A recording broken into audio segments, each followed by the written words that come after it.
Hello there, a warm welcome to you on the program today. CSR has become such an important topic and a focal point for most organizations that they are actually reviewing their stand on that issue.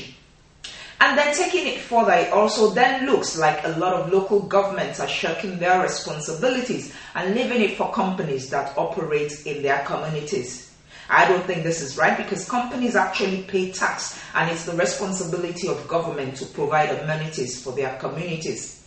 But taking it also a lot further, I think this too should be partners in progress because if brands operate in communities, they are also meant to give back to those communities, but they shouldn't be left to shoulder the whole burden. On brand.com, we're still talking CSR. We talked to Tunde Bajulaye, who is the MD of Grandoak Nigeria, and he tells us what they're doing in some of the communities that really need their help and those that they are partnering with. Can we get to meet you, sir? My name is Tunde Bajulaye. I'm the Managing Director of Grandoak Limited. We are a spirit, or should I say, marketing company in the spirit and beverage industry. We've been around for a couple of years now.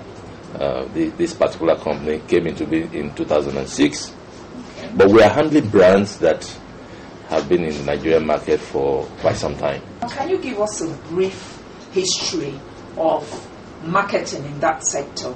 It's the food and beverage sector, and you came in to specialize in marketing brands in that sector. Oh, well, I think if you're looking at the Nigerian economy and the markets in the food and beverage industry is probably the only vibrant and still surviving industry in the country today. Virtually all other industries are folded up. In those days, you used to have the footwear and leather, you have textile and so on, but hardly do you have most of those companies operating.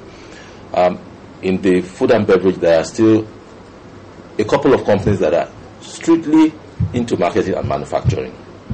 And as you know, if this particular sector of the economy, folds up, it means that Nigeria itself will no longer be in existence because people need to eat and drink, and that's why we are still in existence. We're talking about CSR in the process of your running your day-to-day business. How do you relate to CSR activities with your host communities? Well, you see, for us, it's probably slightly different from the way other companies do operate their CSR program. As I told you, we are a marketing organization, and for now, our focus and energy is really positioning our brand properly. I mean, we took over these brands about 6 years ago, and we've been trying to ensure that a lot of those brands are properly positioned to service the target consumers that we want to service in the Nigerian market and even West Africa and beyond.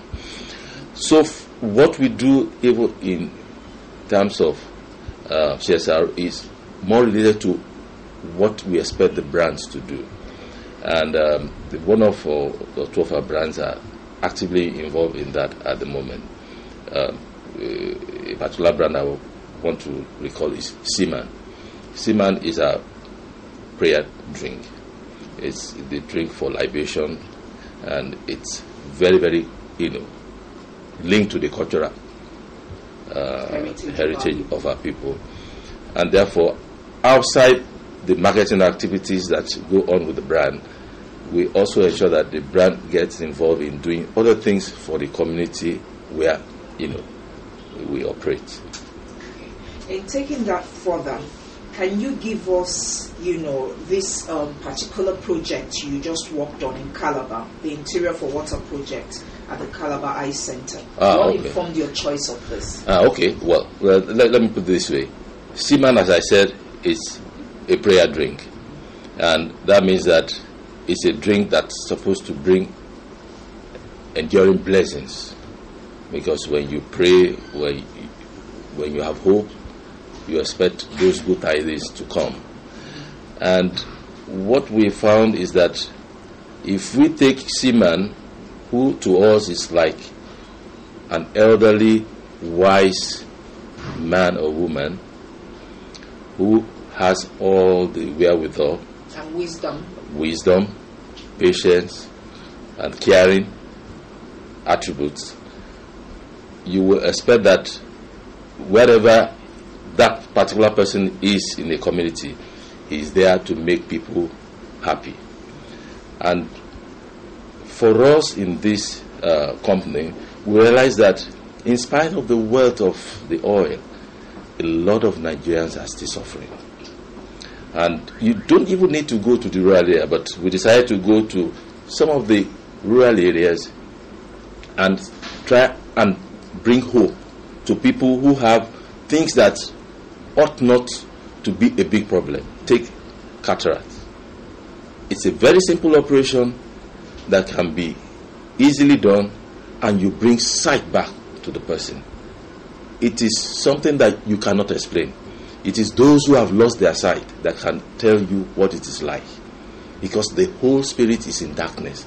And that's why you find a lot of people who maybe over time become blind. If they don't have the care and wherewithal, they also demonstrate physically, and with time some of them even died. So what we try to do is to bring back these people, give them sight, and hopefully let them start living all over again. And that's why we partner with this organization, the Tulsi Chara Foundation. It's an organization that has been around for quite some time, and they have set up the machineries and the wherewithal to do some of these things. So rather than go and duplicate, because I do know that a lot of organizations, when they say they are into CSR, they really trying just to showcase themselves. We genuinely want to help people, and what we have done is to look at who are the people who are already doing some of these things, and rather than duplicate, is to say, look, we want to get involved, and this is how much we want to commit. And that's what we did in Calabar. It was a very moving experience to see people who have lost hope regaining their sight within 2 days. That's awesome. And I think it's and when you actually the beauty of it is that it doesn't cost too much. It doesn't cost too much, and it's something that I believe every government should be able to commit itself to say, no, I'm not going to allow my people to suffer unduly for this sort of mind. Yeah.